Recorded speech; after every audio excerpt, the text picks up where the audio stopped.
तो देखिए बच्चों, पहला नंबर क्वेश्चन क्या है। तो पहला नंबर क्वेश्चन है कि तांबा की परमाणु संख्या। देखिए तांबा की परमाणु संख्या जो होता है ना 29 होता है, यानी इसका सही जवाब जो हो जाएगा ऑप्शन सी हो जाएगा। चलिए अब हम चलते हैं बच्चों अगला प्रश्न पे। देखिए अगला प्रश्न क्या है। तो अगला प्रश्न है कि इथेन एक अणु में कितने सहसंयोजक बंधन है। तो देखिए 7 संयोजक बंधन है, यानी इसका सही जवाब जो हो जाएगा ऑप्शन ए हो जाएगा। चलिए बच्चों अब हम चलते हैं अगला प्रश्न पे। देखिए इसका जवाब दीजिए। अगला प्रश्न है कि अम्लराज के ताजा विलयन में किस अनुपात में सांद्र हाइड्रोक्लोरिक अम्ल एवं सांद्र नाइट्रिक अम्ल होता है। तो देखिए 3:1 में होता है। अब देखिए 3:1 ऑप्शन डी है। ऑप्शन डी इसका सही जवाब हो जाएगा। चलिए बच्चों अब हम चलते हैं अगला प्रश्न पे। देखिए अगला प्रश्न क्या है, इसका जवाब दीजिए। अगला प्रश्न है कि आधुनिक आवर्त सारणी में कितने ऊर्ध्व स्तंभ होते हैं। देखिए आधुनिक का मतलब वर्तमान होता है, और वर्तमान आवर्त सारणी में जो है ना 18 है। तो इसका सही जवाब जो हो जाएगा ऑप्शन डी हो जाएगा। चलिए बच्चों अब हम चलते हैं अगला प्रश्न पे। देखिए इसका जवाब दीजिए। अगला प्रश्न है कि सोडियम कार्बोनेट और टार्टरिक अम्ल का मिश्रण कहलाता है। देखिए दोनों का मिश्रण जो होता है ना बेकिंग पाउडर कहलाता है, यानी इसका सही जवाब जो हो जाएगा ऑप्शन सी हो जाएगा। चलिए बच्चों अब हम चलते हैं अगला प्रश्न पे। इसका जवाब दीजिए। अगला प्रश्न है कि हसित भूमिगत जल का पुनः परिपूर्ण, यहाँ पे देखिए ये वाला रॉ होगा, ठीक है, ये रॉ नहीं होगा।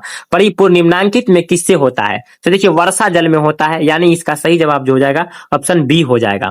चलिए अब हम चलते हैं बच्चों अगला प्रश्न पे। देखिए इस प्रश्न का जवाब दीजिए। अगला प्रश्न है कि निम्नांकित संकेत द्वारा व्यक्त तत्वों में कौन सा धातु है। देखिए इसमें से बी वाला जो है धातु है, ऑप्शन बी इसका सही जवाब हो जाएगा। चलिए बच्चों अब हम चलते हैं अगला प्रश्न पे। तो देखिए अगला प्रश्न है कि निम्नांकित में किस तत्व में न्यूट्रॉनों की संख्या शून्य है। तो देखिए हाइड्रोजन में न्यूट्रॉन की संख्या शून्य होती है, यानी इसका सही जवाब जो हो जाएगा ऑप्शन सी हो जाएगा। चलिए बच्चों अब हम चलते हैं अगला प्रश्न पे। देखिए अगला प्रश्न है कि वैसे यौगिक जिनका अणुसूत्र समान किंतु संरचना सूत्र भिन्न भिन्न यानी कि अलग अलग कहलाते हैं, इसका सही जवाब हो जाएगा ऑप्शन ए हो जाएगा समय समा व यवी, ठीक है ना, ऑप्शन ए इसका सही जवाब हो जाएगा। चलिए बच्चों देखिए अगला सवाल क्या है। तो अगला सवाल है 10 नंबर सवाल है कि निम्नांकित में विलयनों में कौन सा सबसे अधिक अम्लीय है। देखिए सबसे अधिक अम्लीय जो हो जाएगा ना ऑप्शन ए हो जाएगा, PHA, ऑप्शन ए इसका सही जवाब हो जाएगा 10 नंबर प्रश्न का। चलिए अब हम चलते हैं अगला प्रश्न पे। देखिए 11 नंबर प्रश्न है कि अधिकतर धातुओं के ऑक्साइड होते हैं। देखिए धातुओं का जो अधिकतर ऑक्साइड होता है ना क्षारीय होता है, यानी इसका सही जवाब जो हो जाएगा ऑप्शन ए हो जाएगा। देखिए बच्चों आज मैं इस वीडियो के माध्यम से साइंस का टॉप 30 क्वेश्चन को कवर करने वाला हूं। तो मैं ये 100% कहूंगा कि अगर आप यहां से टॉप 30 क्वेश्चन को देख लेते हैं, एक एक क्वेश्चन को बना लेते हैं, तो 2027 बोर्ड एग्जाम में आपको एक एक क्वेश्चन बनाने में बहुत ही आसान हो जाएगा। तो आप वीडियो को शुरू से अंत तक देखिएगा और एक एक क्वेश्चन को बनाने का प्रयास कीजिएगा। और हाँ एक चीज और आप बताइएगा कि इस टॉप 30 क्वेश्चन में से आपसे कितना क्वेश्चन बना, इसका जवाब आप इसी वीडियो के कमेंट बॉक्स में जरूर दीजिएगा। चलिए तो चलते हैं अगला सवाल पे। देखिए अगला प्रश्न क्या है। तो बच्चों अगला प्रश्न है कि मेंडलीव की आवर्त सारणी में समूह की संख्या कितनी है। तो देखिए 12 नंबर क्वेश्चन का जो सही जवाब हो जाएगा ऑप्शन बी हो जाएगा, 8 हो जाएगा, ऑप्शन बी इसका सही जवाब हो जाएगा। चलिए बच्चों अब हम चलते हैं अगला प्रश्न पे। देखिए 13 नंबर प्रश्न क्या है। तो 13 नंबर प्रश्न है कि ऑक्सीजन आधुनिक आवर्त सारणी के किस समूह का सदस्य है। तो देखिए 13 नंबर प्रश्न का जो आंसर हो जाएगा ऑप्शन डी हो जाएगा 16, ऑप्शन डी इसका सही जवाब हो जाएगा 16 नंबर क्वेश्चन का। चलिए बच्चों अब हम चलते हैं अगला प्रश्न पे। देखिए 14 नंबर प्रश्न है कि वे तत्व जिनके बाहरी सेल पूर्ण रूप से भरे होते हैं कहलाते हैं। देखिए उत्कृष्ट गैस कहलाते हैं, यानी सही जवाब हो जाएगा ऑप्शन बी हो जाएगा। चलिए अब हम चलते हैं अगला प्रश्न पे। देखिए अगला प्रश्न है कि निम्नांकित में कांसा किन की मिश्र धातु है। देखिए ये जो है ना Cu और Sn का है, यानी सही जवाब जो हो जाएगा ऑप्शन डी हो जाएगा 15 नंबर प्रश्न का। चलिए अब हम चलते हैं अगला प्रश्न पे। देखिए बच्चों इसका जवाब दीजिए। अगला प्रश्न है कि आधुनिक आवर्त सारणी की क्षैतिज कतार कहलाती है। तो देखिए क्षैतिज कतार जो कहलाती है ना ये आवर्त कहलाती है, ठीक है। तो 16 नंबर क्वेश्चन का सही प्रश्न जो हो जाएगा, प्रश्न का आंसर जो हो जाएगा ऑप्शन ए हो जाएगा। चलिए अब हम चलते हैं अगला प्रश्न पे। देखिए 17 नंबर प्रश्न है कि नाइट्रोजन की बाह्यतम कक्षा में इलेक्ट्रॉन की संख्या होती है। तो देखिए बाह्यम बोला, यानी कि बाहर कक्षा में जो इलेक्ट्रॉन की संख्या जो होता है ना 5 होता है, यानी इसका सही जवाब हो जाएगा ऑप्शन सी हो जाएगा।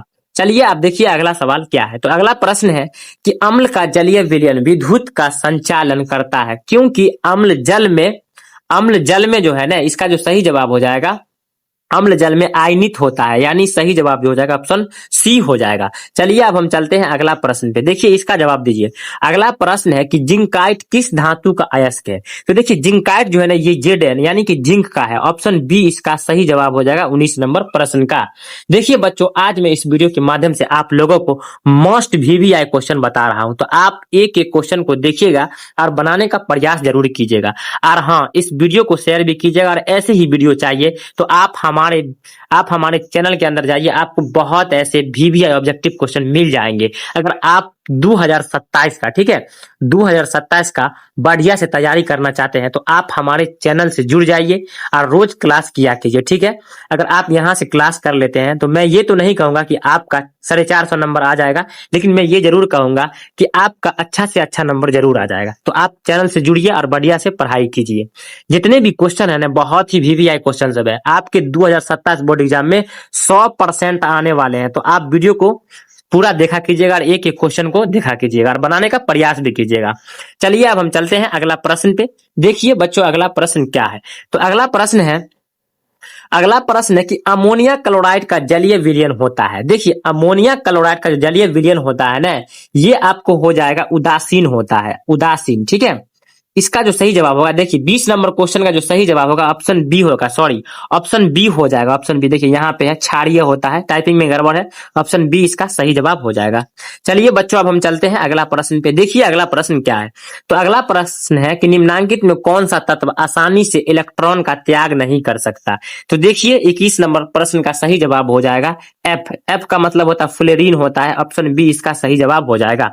चलिए अब हम चलते हैं अगला प्रश्न पे, देखिए इसका जवाब दीजिए।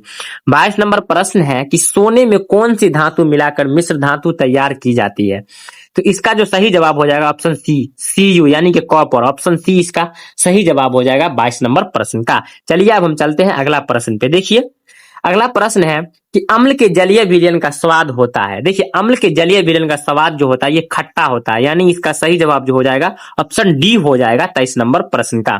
चलिए अब हम चलते हैं अगला प्रश्न पे। देखिए साथियों अगला प्रश्न है कि निम्नांकित में कौन अम्लीय ऑक्साइड है?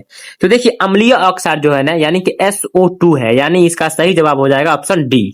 चलिए अब हम चलते हैं अगला प्रश्न पे। देखिए 25 नंबर प्रश्न है कि निम्नलिखित में कौन एक परमाणु अणु के रूप में रहता है? तो देखिए 25 नंबर प्रश्न का सही जवाब जो हो जाएगा आर्गन हो जाएगा, आर्गन हो जाएगा, ऑप्शन बी इसका सही जवाब हो जाएगा। चलिए अब हम चलते हैं अगला प्रश्न पे। देखिए अगला प्रश्न है कि चमगादड़ तथा पक्षी के पंख किस प्रकार के उदाहरण है? तो ये जो है ना समरूप अंग है, यानी इसका सही जवाब जो हो जाएगा ऑप्शन सी हो जाएगा। चलिए अब हम चलते हैं अगला प्रश्न पे। देखिए बच्चों इसका जवाब दीजिए। ये क्वेश्चन जो है जठर ग्रंथियां पाई जाती है। देखिए जठर ग्रंथियां जो है ये अमाशय में पाई जाती है, यानी इसका सही जवाब जो हो जाएगा ऑप्शन ए हो जाएगा। चलिए अब हम चलते हैं अगला सवाल पे। देखिए अगला सवाल है कि अंडोत्सर्ग का कारण है, अंडोत्सर्ग का कारण है। देखिए इसका कारण जो हो जाएगा ना सही जवाब जो हो जाएगा 28 नंबर प्रश्न का LH हो जाएगा, ठीक है, LH। देखिए LH का जो फुल फॉर्म होता है ल्यूटिनाइजिंग होता है, ठीक है, ल्यूटिनाइजिंग हार्मोन होता है, ऑप्शन ए इसका सही जवाब हो जाएगा। चलिए अब हम चलते हैं अगला प्रश्न पे। देखिए 29 नंबर प्रश्न है कि सही खाद्य श्रृंखला का उदाहरण है। तो देखिए सही खाद्य श्रृंखला का जो उदाहरण है इसका सही जवाब होगा ऑप्शन बी। देखिए घास बकरी खाएगा और बकरी को बाघ खा जाएगा, यानी इसका सही जवाब जो हो जाएगा ऑप्शन बी हो जाएगा 29 नंबर प्रश्न का। चलिए अब हम चलते हैं अगला प्रश्न पे। देखिए बच्चों जो कि लास्ट प्रश्न है, तो लास्ट प्रश्न है, इसका जवाब आप कमेंट में दीजिएगा, ठीक है, आप कमेंट में दीजिएगा। बीज विकसित होता है, देखिए बीज किसमें विकसित होता है? पराग कोश से या अंडाशय से या पुंकेसर से या बीजांड से? इसका जवाब आप कमेंट में खुद दीजिए, ठीक है। तो देखिए वीडियो अच्छा लगा हो तो एक लाइक कीजिए।